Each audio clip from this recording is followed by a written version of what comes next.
Explore ভ্রমণে কম বেশি আমি বিভিন্ন জায়গার হিস্টোরিক্যাল প্লেস, কিছু মন্দির, কিছু মেলা এগুলোই কম বেশি করছিলাম অ্যাটলিস্ট মার্চ, ফেব্রুয়ারি। তারপর হঠাৎ করেই কিছু ঘটনা ঘটলো আমার সাথে, যার জন্য আজ প্রায় ২ মাস হয়ে গেল সেভাবে কোনো ট্রাভেল ব্লগ করতে পারিনি। যেগুলো আপলোড হচ্ছে সেগুলো সব আগের করা, এবং বিশেষ করে লাস্ট ১ মাস তো কিছু আপলোড হয়ওনি। এপ্রিল মাসে আমার মাকে হারাই, মা মারা যায়। তো তারপর বেশ কিছুটা সময় সেই সব মেন্টাল ট্রমা, প্রচুর স্ট্রেস বিষয়টার সাথে আমি এখনও মানিয়ে নিতে পারিনি। তাই ব্লগ করার মতো মানসিকতা থেকে অনেকটাই দূরে সরে গেছিলাম। আর এমনিতেই বলা হয়েছে যে ১ বছর আমি তো কোনো মন্দিরে সেভাবে যেতেও পারবো না। হয়তো জানি না, আমি এখনও কলকাতায় অনেকগুলো নতুন, নতুন মন্দিরও হচ্ছে। সেগুলো আমি তো ঢুকতেও পারবো না। যদি যাইও হয়তো কাউকে বলে কয়ে ম্যানেজ করে আমাকে ভেতরে ছবিগুলো তুলতে হবে। সেটা পরে ব্রিফিং করব। সেটা আমি পরে ভেবেছি। বাট রিসেন্টলি এই গরমে সাউথ সিটি মলে একটা এক্সিবিশন হচ্ছে, ডায়নো ওয়ার্ল্ড নামক। ডায়নোসরাসদের নিয়ে একটা এক্সিবিশন চলছে জুরাসিক ওয়ার্ল্ডের মতো, জুরাসিক পার্কের মতো। তো সেটা কভার করতে গেছিলাম সাউথ সিটি মলে, যেটা প্রিন্স আনোয়ার শাহতে রয়েছে। সাউথ কলকাতার অন্যতম বড় একটা আভিজাত মল। তো কীভাবে গেলাম, কী রয়েছে না রয়েছে সবটা দেখতে আজকের ভিডিওটা দেখুন স্কিপ না করে। এটা একটু অন্যরকম, প্রথমবার এই ধরনের কোনো ভিডিও করছি। তো আশা করি ভিডিওটা আপনাদের সবার ভালো লাগবে। কটা থেকে টাইমিং, কতক্ষণ চলছে, কী টিকিট আছে সবটা জানতে স্কিপ না করে আজকের ডায়নো ওয়ার্ল্ডের ভিডিওটা দেখুন এক্সপ্লোরের জন্য। রয়েছি একদম সাউথ সিটির সামনে, আমার আর এই সামনে হচ্ছে সাউথ সিটি। তো এখানে এখন একটা স্পেশাল ইভেন্ট চলছে, ডিনো ওয়ার্ল্ড। এটার জন্যই আজকে এখানে আসা। সাউথ সিটি মল, যেটা কলকাতার অন্যতম অভিজাত মলগুলোর মধ্যে একটি, দক্ষিণ কলকাতার সবথেকে পুরনো এবং অভিজাত মল। এই সাউথ সিটি মল পৌঁছানোর সবথেকে সহজ রাস্তা হচ্ছে, যদি কেউ মেট্রোতে করে যান তাহলে রবীন্দ্র সরোবর থেকে মেট্রো অবধি গিয়ে সেখান থেকে অটোতে ১০ টাকা ভাড়ার বিনিময়ে একেবারে সাউথ সিটি মলের সামনে আসতে পারেন। অথবা যারা ট্রেনে করে আসছেন তারা শিয়ালদা থেকে সাউথ সেকশনের ট্রেন ধরে যাদবপুর নামবেন, দেন সেখান থেকে একটু পায়ে হেঁটে আপনারা তালাতলার অটো ধরবেন এবং সেখান থেকে বলবেন যে সাউথ সিটি মল যাবো, সাউথ সিটির সামনে নামিয়ে দেবেন। তারপর সহজেই সাউথ সিটি আপনারা আসতে পারবেন। এই যে ডিনো ওয়ার্ল্ড যে এক্সিবিশনটা চলছে, এটা শুরু হয়েছে ২০শে মে থেকে, চলবে ২০শে জুলাই পর্যন্ত। এর জন্য আলাদা টিকিট কাউন্টারের ব্যবস্থা রয়েছে, যেটা পুরোটাই ইউপিআইতে পেমেন্ট করতে হবে, কোনো ক্যাশ ট্রানজাকশন হবে না। এই মলটি দেখতে পাচ্ছেন, যেটি সাউথ সিটি মল। গত বছর এটা মালিক বদল হয়েছে, মালিকানা চেঞ্জ হয়েছে। তারপর শুনেছি বেশ কিছু নতুন কাউন্টারও অ্যাড হয়েছে। তো আমি সন্ধ্যেবেলা করে গেছিলাম উইকডেজে, কেন শুনেছি যে উইকেন্ডসে প্রচুর ভিড় হচ্ছে। একে তো গরমকাল, তার মধ্যে সবে সবে ভোটের মানে এই আবহাওয়াটা মিটেছে, নতুন সরকার গঠন হয়েছে। তো এতদিন ধরে মানুষ ওই ভোট করে মিটেছে, এখন তো সেরকম কিছু নেই, ভালো কোনো মুভিও নেই। তো এই ডিনো ওয়ার্ল্ডে জুরাসিক পার্কের যে মডেলটা তৈরি করা হয়েছে, সেখানে বাচ্চাদেরকে নিয়ে, কচি কাচাদের নিয়ে তার বাবা মারা আসছেন, টিকিট কেটে ঢুকছেন। তো আমিও গেছিলাম এটা কভার করতে। এখানে বলে রাখি যে ইনিশিয়ালি একজন সিঙ্গেল পার্সনের টিকিট পড়ছে 189 প্লাস জিএসটি ধরে 235। যারা টিকিট কেটে যেতে পারছেন না, বাইরে থেকে ঘুরবেন, তারা সহজেই এসকেলেটারে করে বাইরে ঘুরতে পারবেন। এসকেলেটারে ফার্স্ট ফ্লোরে যাবেন, সেখান থেকে আপনারা পুরোটা কভার করতে পারবেন, খারাপ লাগবে না, পুরোটাই কভার হয়ে যাবে। ম্যাক্সিমামটি দেখা যাচ্ছে যে সবটা বলতে গেলে বড়রা থেকে ছোটোদেরকে নিয়ে যাওয়ার প্রবণতা বেশি, বাচ্চাদেরকে নিয়ে এটার উন্মাদনা রয়েছে। তো চলুন আজকে পুরো ভিডিওটা ঘুরে দেখি, আশা করি ভালোই লাগবে আজকের ডিনো ওয়ার্ল্ড।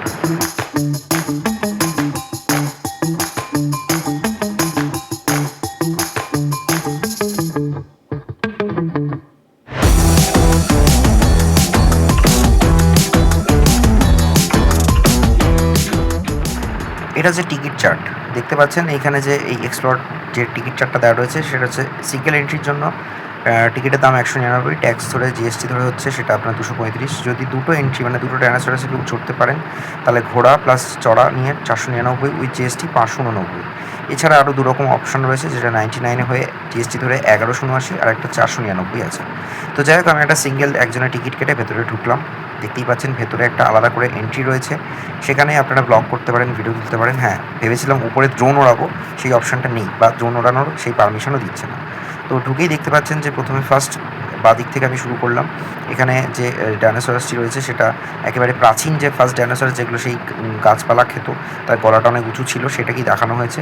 মানে ডাইনোসরাসের যে বিবর্তনটা হয়েছে, সেই বিবর্তন অনুযায়ীও পরপর দেখানো হয়েছে। এটা তৃণভোজী ছিল, তারপর আস্তে আস্তে মাংসাশীর দিকে হতে থাকে, ডাইনোসরাসের চেঞ্জ হতে থাকে, মানে তাদের মধ্যে যে বিবর্তনটা আসে সেটা এখানে শো করেছে।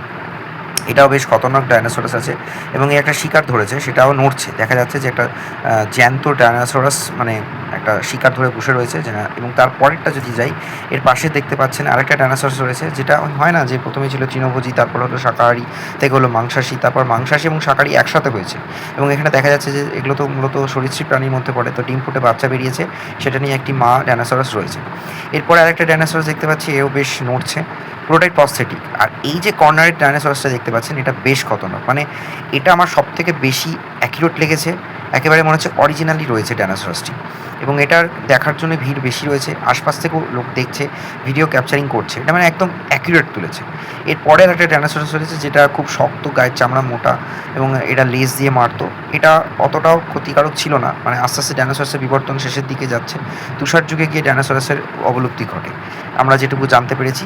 এবং সেই অনুযায়ী পরপর সেই 9টা ডাইনোসরাসের ভেতর দিয়ে কীভাবে তারা বিবর্তন হয়েছে সেগুলো দেখানো হয়েছে।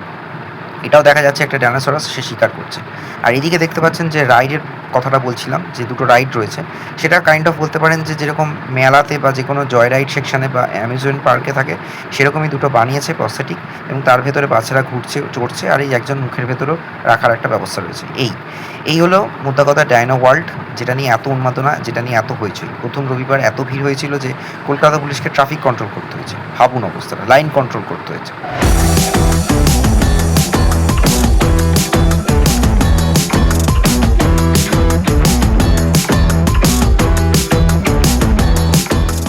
এবার আমি এখান থেকে উঠে সোজা চলে গেলাম এসকেলেটার হয়ে আমি টপ ভিউ নিতে শুরু করলাম।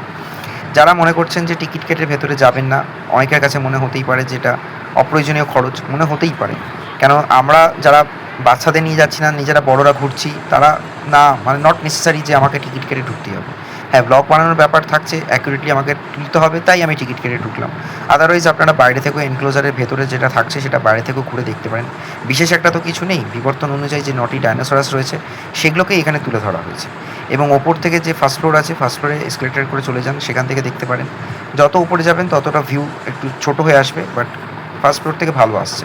আশপাশ থেকেও সেরকমভাবে গ্যাপে আপনারা এই ডাইনোসরাসের ভিডিওগুলো তুলতে পারেন, দেখতে পারেন। Nothing else. এটা এমন কিছু ব্যাপার নয় যে আপনাকে টিকিট কাটতেই হবে, বা এমন কিছু বিষয় নয় যে এখানে আলাদাভাবে কোনো ফুডের অপশান রয়েছে, তাও না। জাস্ট আধা ঘন্টা 1 ঘন্টার ব্যাপার, তার জন্য টিকিট কাটুন, দেখুন। সবে কলকাতায় প্রথমবার এরকম ধরনের এক্সিবিশন বা শো হচ্ছে, তাই মানুষের মধ্যে উন্মাদনা বা একটা আগ্রহ বেশি রয়েছে। এখান থেকে আমি বলতে পারেন যে ওই যে বলে ড্রোন ভিউ, আমি সেই রকমই একটা এসকেলেটর ভিউ যখন ওপর থেকে উঠছিলাম, সিমিলার আমি যখন নামছিলাম সেই ভিউটা আমি নিয়েছি। খুবই সুন্দর লাগছিল ওপর থেকে, যেগুলো নড়ছে, মুভমেন্ট করছে, তার সাথে অ্যাকুরেট সাউন্ডের ব্যবস্থা রয়েছে।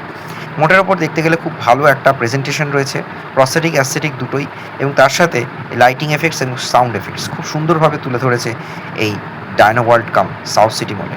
এবং এটার জন্য বহু দূর দূরান্ত থেকে বহু ব্লগাররা আসছেন, সোশ্যাল মিডিয়াতে একটা আলাদাভাবে ট্রেন্ডিং রয়েছে, যার জন্য মানুষের মধ্যে একটা আলাদাভাবে আগ্রহ তৈরি করেছে। তো 20শে জুলাই পর্যন্ত এটা চলবে।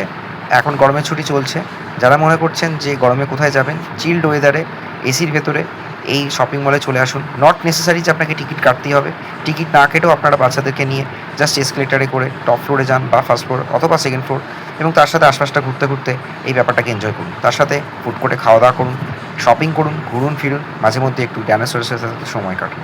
আশা করি আজকের ভিডিওটা ভালোই লেগেছে। কেমন লাগছে না লাগছে অবশ্যই কমেন্ট বক্সে জানান। আবারও বললাম, খুব প্রয়োজন না হলে টিকিট না কেটেও আপনারা কিন্তু জায়গাটা উপভোগ করতে পারেন এবং সময় কাটিয়ে যেতে পারেন। Stay tune on explore with Suman. ভিডিওটা কেমন লাগলো অবশ্যই জানান, চ্যানেলটা সাবস্ক্রাইব করুন, শেয়ার করুন, যাতে সবাই ভিডিওটা দেখতে পায়।